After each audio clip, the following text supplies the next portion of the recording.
Hi നമസ്കാരം. ഇന്ന് ഞാൻ നിങ്ങളുമായി ഷെയർ ചെയ്യുന്നത് ഒരു പക്ഷേ നിങ്ങൾക്ക് എല്ലാവർക്കും യൂസ്ഫുൾ ആയിട്ടുള്ള ഒരു സ്റ്റഡി ടിപ്പാണ്. സത്യത്തിൽ ഞാൻ കുട്ടികളുടെ എക്സാം പേപ്പേഴ്സ് ചെക്ക് ചെയ്യായിരുന്നു. അപ്പോഴാണ് ഞാൻ ഒരു കാര്യം നോട്ടീസ് ചെയ്തത്, മിക്ക കുട്ടികളും മിസ്റ്റേക്സ് വരുത്തിയിട്ടുള്ള ഒരു കോമൺ പാർട്ട് എന്ന് പറയുന്നത് MCQ ക്വസ്റ്റ്യൻസ് ആണ്. അപ്പോൾ ഇന്നത്തെ വീഡിയോയിൽ ഞാൻ ഉൾപ്പെടുത്തിയിരിക്കുന്നത് ഈ MCQ ക്വസ്റ്റ്യൻസിൽ നമ്മൾ സാധാരണയായിട്ട് വരുത്താറുള്ള മിസ്റ്റേക്സും അതിനെ ഓവർകം ചെയ്യാനുള്ള ചില എഫക്റ്റീവ് സ്ട്രാറ്റജീസുമാണ്. MCQ ക്വസ്റ്റ്യൻസിന് ഇപ്പോൾ വളരെയേറെ പ്രാധാന്യം കണ്ടുവരുന്നുണ്ട്. കുറച്ച് സമയത്തിനകം സിലബസ് ടെസ്റ്റ് ചെയ്യാം. ഇവാലുവേഷൻ അൺബേസ്ഡ് ആണ്. റാങ്ക് പെട്ടെന്ന് ഡിസൈഡ് ചെയ്യാം. Student clarity, accuracy, presence of mind എല്ലാം MCQയിലൂടെ നമുക്ക് ടെസ്റ്റ് ചെയ്യാം.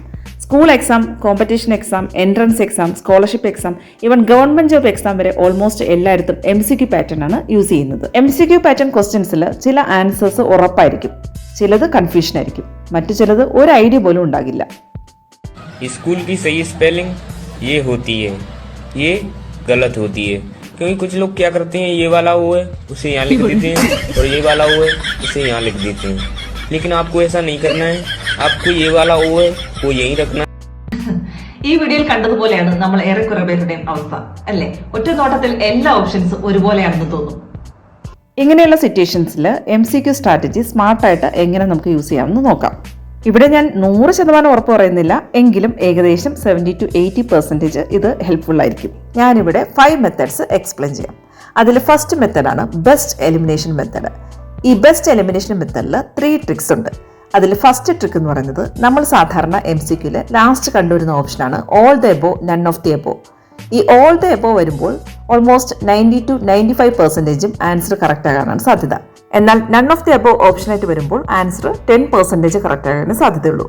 കൂടുതൽ സാമ്പിൾ ക്വസ്റ്റ്യൻസ് റെഫർ ചെയ്യുകയാണെങ്കിൽ നമുക്ക് ഈ കാര്യം മനസ്സിലാക്കാൻ സാധിക്കും. സെക്കൻഡ് ട്രിക്കാണ് എക്സ്ട്രീം വാല്യൂ എലിമിനേഷൻ.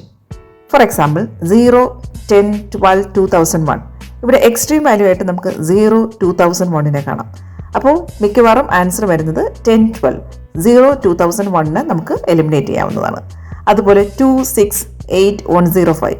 ഇവിടെ 105 ആണ് എക്സ്ട്രീം വാല്യൂ ആയിട്ട് കാണിക്കുന്നത്. അതിനെ നമുക്ക് എലിമിനേറ്റ് ചെയ്യാവുന്നതായിരിക്കും.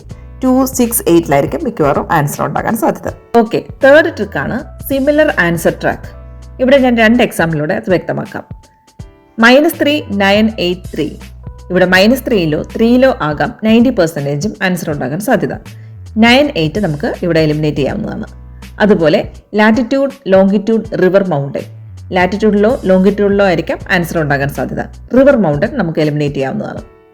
അപ്പോൾ ഈ എലിമിനേഷൻ മെത്തേഡ്സിലെ 3 ടെക്നിക്സും നിങ്ങൾക്ക് മനസ്സിലായെന്ന് ഞാൻ വിശ്വസിക്കുന്നു. ഇനി സെക്കൻഡ് മെത്തേഡിലോട്ട് കടന്നാലോ. സെക്കൻഡ് മെത്തേഡാണ് ബ്രെയിൻ സിഗ്നൽ ടെക്നിക്ക്. ചില ക്വസ്റ്റ്യൻസിന്റെ ഓപ്ഷൻ കാണുമ്പോൾ നമുക്ക് ആകെ കൺഫ്യൂഷൻ തോന്നാറുണ്ട്, അല്ലേ? ഇതെവിടെയോ കണ്ടിട്ടുണ്ട്, കേട്ടിട്ടുണ്ട്, പക്ഷെ മെമ്മറിയിൽ വരുന്നില്ല. ഇവിടെയാണ് ബ്രെയിൻ സിഗ്നൽ ടെക്നിക്ക് വർക്കാവുന്നത്. അതായത് നമ്മുടെ ബ്രെയിന് ഒരു ഹിന്റ് അല്ലെങ്കിൽ ഒരു കീവേഡ് അല്ലെങ്കിൽ ഒരു സിറ്റുവേഷനൊക്കെ കാണുമ്പോൾ ഒരു സ്പാർക്സ് ഉണ്ടാക്കുകയും അത് നമ്മുടെ മെമ്മറിയിൽ റീകണക്ട് ചെയ്യുകയും ചെയ്യുന്നു. ഒരു ചെറിയ എക്സാമ്പിളിലൂടെ ഞാനിത് വ്യക്തമാക്കാം. ഇന്ത്യയുടെ റിപ്പബ്ലിക് ഡേ 1950 ജനുവരി 26 ഈ ജനുവരി 26 നമ്മൾ മറന്നുപോയിരിക്കെ ആകാം നമ്മുടെ ക്വസ്റ്റ്യൻ പേപ്പറിൽ 26 ക്വസ്റ്റ്യൻ നമ്പർ കാണുന്നത്. ആ 26 ക്വസ്റ്റ്യൻ നമ്പർ കാണുമ്പോൾ സഡൻലി നമ്മുടെ ബ്രെയിൻ ന്യൂറോൺസ് കണക്ട് ആവുകയും മെമ്മറി റീകോൾ ചെയ്യുകയും ചെയ്യുന്നു. അപ്പോൾ നമ്മൾ ചെയ്യേണ്ടത് ഒന്ന് മാത്രം, കൺഫ്യൂഷൻ ഉണ്ടാകുന്ന സമയത്ത് ഒന്ന് ചിന്തിച്ച് നോക്കണം, ഈ ക്വസ്റ്റ്യൻ ഏത് ചാപ്റ്ററിൽ നിന്നാണ്, ഏത് ടോപ്പിക്കിൽ നിന്നാണ് എന്നൊക്കെ. അപ്പോൾ ഓട്ടോമാറ്റിക്കലി മെമ്മറി റീകോൾ ചെയ്യാൻ സാധിക്കും. ഇനി ഇതുമല്ലെങ്കിൽ ABCD ഓപ്ഷനിൽ നമ്മുടെ ഐ ഫസ്റ്റ് ഫോക്കസ് ചെയ്യുന്നത് ഒരു പക്ഷേ ബിയിലാണെങ്കിൽ ബി തന്നെയായിരിക്കാം ആൻസർ ആകാൻ സാധ്യത. എന്തുകൊണ്ടായിരിക്കാം നമ്മുടെ ഐ ഫസ്റ്റ് ബിയിൽ ഫോക്കസ് ചെയ്യുന്നത്? ബിക്കോസ് ബിയുമായി ഒരു പരിചയം നമുക്ക് മുന്നേ ഉള്ളതിനാലാകാം. ഇനി നമുക്ക് തേർഡ് മെത്തേഡിലോട്ട് കടന്നാലോ. തേർഡ് മെത്തേഡാണ് B&C ഓപ്ഷൻ സ്ട്രാറ്റജി. ഇത് ഒരു സയന്റിഫിക് സ്റ്റഡി അനുസരിച്ച് പറയുന്ന കാര്യമാണ്. A, B, C, D ഈ ഓപ്ഷനിൽ A easy to catch and D hard to catch. അതായതിനാൽ ഒബിയസ്ലി ക്വസ്റ്റ്യൻ ഉണ്ടാക്കുന്നവരുടെ മൈൻഡ് സെറ്റ് അനുസരിച്ച് ബിയിലോ സിയിലോ ആയിരിക്കാം ആൻസർ സ്റ്റിക്ക് ഓൺ ചെയ്യാൻ സാധ്യത. So B&C open safe choice ആയിട്ട് കാണപ്പെടുന്നു. അതുപോലെ ട്രൂ ഓർ ഫോൾസ് ഓപ്ഷനായി വരുന്ന ക്വസ്റ്റ്യൻസിൽ ട്രൂ 60% ആൻസറായി വരാൻ സാധ്യതയുണ്ട്. ഇനി നമുക്ക് ഫോർത്ത് മെത്തേഡിലോട്ട് കടന്നാലോ. ഫോർത്ത് മെത്തേഡാണ് assertion and reasoning method. Assertion and reasoning question വരുമ്പോൾ 80% ആൻസർ A ഓർ B വരാനാണ് സാധ്യത. ഇത് നമുക്ക് വളരെ ഈസി ആയിട്ട് ഒരു എക്സാമ്പിളിലൂടെ കണ്ടുപിടിക്കാം. Assertion 3 + 2 = 5. Reasoning in addition we add 2 values to get the sum. ഇവിടെ ആൻസർ A ആണ്. Because both statement are true, R is the correct explanation of A. ഇനി നമുക്ക് മറ്റൊരു എക്സാമ്പിൾ നോക്കിയാലോ. Assertion 3 + 2 = 5. Reasoning in subtraction we subtract 2 values. ഈ 2 statement ഒന്ന് നോക്കിക്കേ. Yes, 2 സ്റ്റേറ്റ്മെന്റും വളരെ കറക്റ്റാണ്. പക്ഷേ ഈ 2 സ്റ്റേറ്റ്മെന്റും തമ്മിൽ യാതൊരു കണക്ഷനും ഇല്ല, യാതൊരു ബന്ധവും ഇല്ല അല്ലേ? കാണുമ്പോൾ തന്നെ നമുക്കറിയാൻ പറ്റും. അപ്പോൾ ഇവിടുത്തെ ആൻസർ എന്തായിരിക്കാം? Yes, B. Both statement are true, R is not the correct explanation of A. ഇനി നിങ്ങളും ചിന്തിച്ച് നോക്കിക്കേ, 3 + 2 = 5 പകരം 6 ആണെങ്കിൽ പെട്ടെന്ന് തന്നെ നമുക്ക് ആ മിസ്റ്റേക്സ് ഫൈൻഡ് ഔട്ട് ചെയ്യാൻ പറ്റും അല്ലേ? അതിനാൽ സ്വാഭാവികമായിട്ടും CD ഓപ്ഷൻസ് ആൻസറായി വരുന്ന ക്വസ്റ്റ്യൻസ് അവോയ്ഡ് ചെയ്യാനായിരിക്കും കൂടുതലും ശ്രമിക്കുന്നത്. അപ്പോൾ നമുക്ക് ലാസ്റ്റ് മെത്തേഡിലോട്ട് കടന്നാലോ? ലാസ്റ്റ് മെത്തേഡാണ് practice. Practice as many MCQ as possible. എത്രത്തോളം സാമ്പിൾ ക്വസ്റ്റ്യൻസ് പ്രാക്ടീസ് ചെയ്യുന്നോ അത്രത്തോളം മെമ്മറി നമ്മുടെ ബ്രെയിനിൽ സ്റ്റോർ ആവുന്നതാണ്. നന്നായി പ്രാക്ടീസ് ചെയ്യുന്ന ഒരു വ്യക്തിക്ക് എക്സാം ഹോളിൽ നെർവസ് ആകേണ്ട ഒരു സാഹചര്യം ഉണ്ടാകത്തില്ല.